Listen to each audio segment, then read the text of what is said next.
27º dia. Êxodo 3. Moisés cuidava das ovelhas e das cabras de Jetro, o seu sogro, o sacerdote de Midian. Um dia, Moisés levou o rebanho para o outro lado do deserto e foi até o monte Sinai, o monte sagrado. Ali, o anjo do Senhor apareceu a ele numa chama de fogo no meio de um espinheiro. Moisés viu que o espinheiro estava em fogo, porém não se queimava.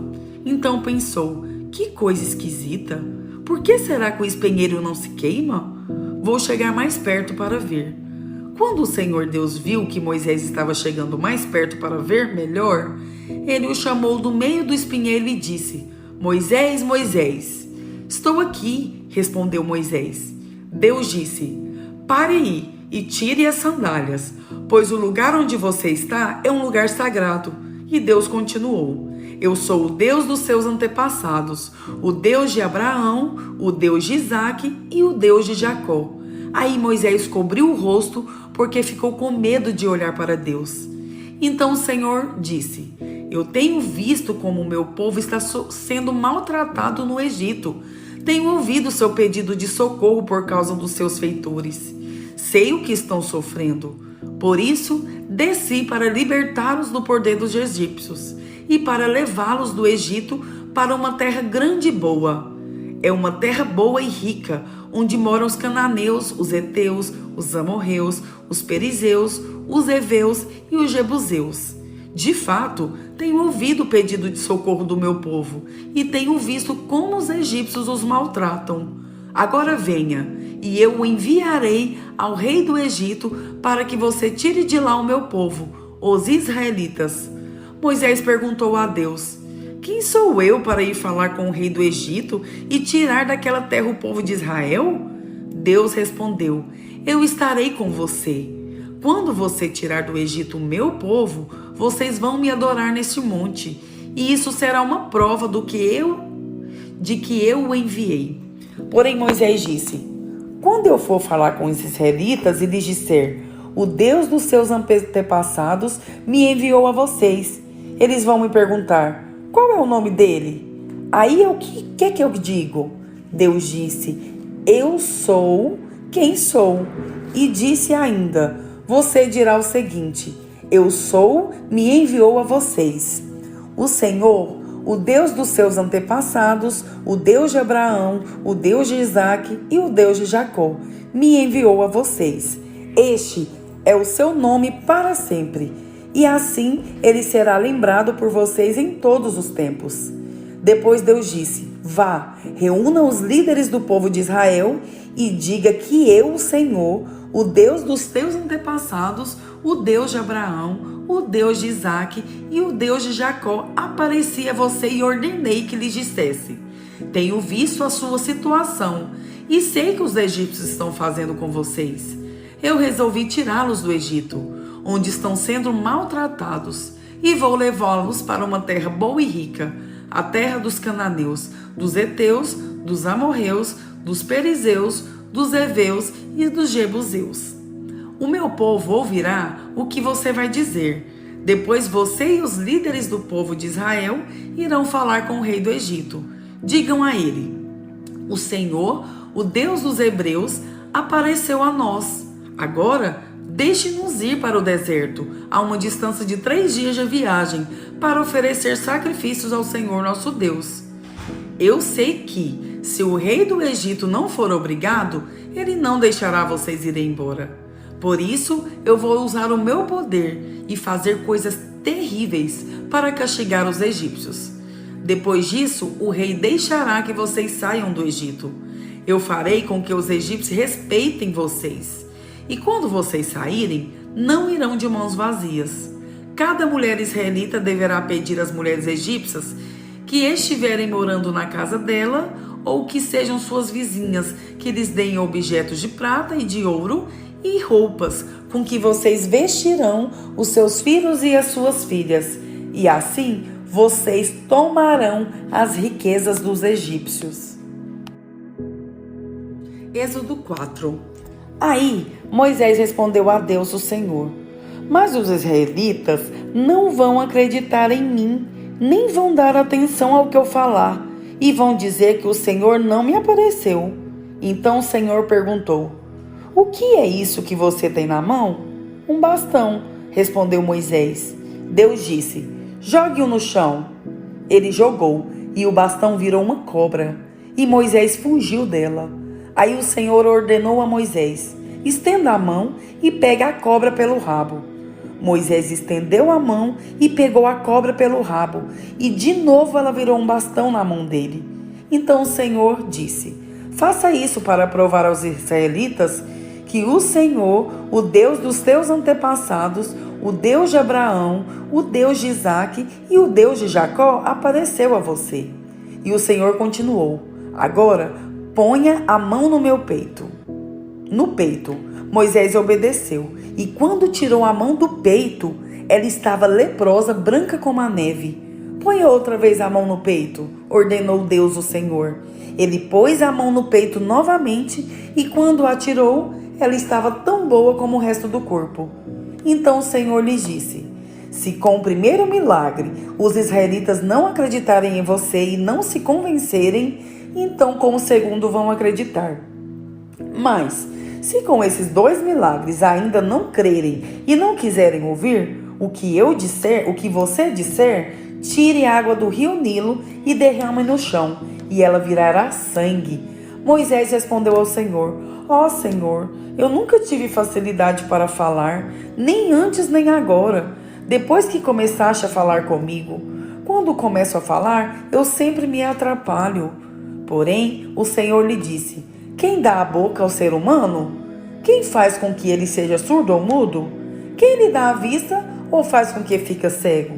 Sou eu, Deus, o Senhor. Agora vá, pois eu o ajudarei a falar e lhe direi o que deve dizer. Aí Moisés pediu: não, Senhor, por favor, manda outra pessoa. Então o Senhor ficou irritado com Moisés e disse: por acaso Arão o levita não é seu irmão? Eu sei que ele tem facilidade para falar. Além disso, ele está vindo para se encontrar com você e vai ficar contente ao vê-lo. Você falará com Arão e ele dirá o que ele deve dizer. Eu os ajudarei a falar e direi o que vocês devem fazer. Arão falará ao povo em seu lugar. Ele será o seu representante e falará ao povo por você. E você será como Deus para ele, explicando o que ele deve dizer. Leve este bastão, porque é com ele que você vai fazer os milagres. Então Moisés voltou para a casa de Jetro, seu sogro, e disse: deixe que eu volte para visitar os meus parentes no Egito. Quero ver se eles ainda vivem. Vá em paz, respondeu Jetro. Quando Moisés ainda estava na região de Midian, o Senhor Deus lhe tinha dito: volte para o Egito, pois todos que queriam matá-lo já morreram. Então Moisés fez com que a sua mulher e os seus filhos montassem um jumento e começou com eles a sua viagem de volta para o Egito. Moisés tinha na mão o bastão que Deus havia mandado que ele levasse. E mais uma vez o Senhor disse a Moisés: eu lhe dei poder para fazer muitos milagres. Quando você voltar para o Egito, esteja pronto para fazê-los diante do rei daquela terra. Mas eu vou fazer com que ele fique teimoso e não deixe o povo de Israel sair de lá. Então você lhe dirá que eu, o Senhor, digo o seguinte: Israel é o meu primeiro filho. Já lhe disse que deixe o meu filho sair a fim de me adorar, mas você não deixou, e por isso eu vou matar o seu filho mais velho.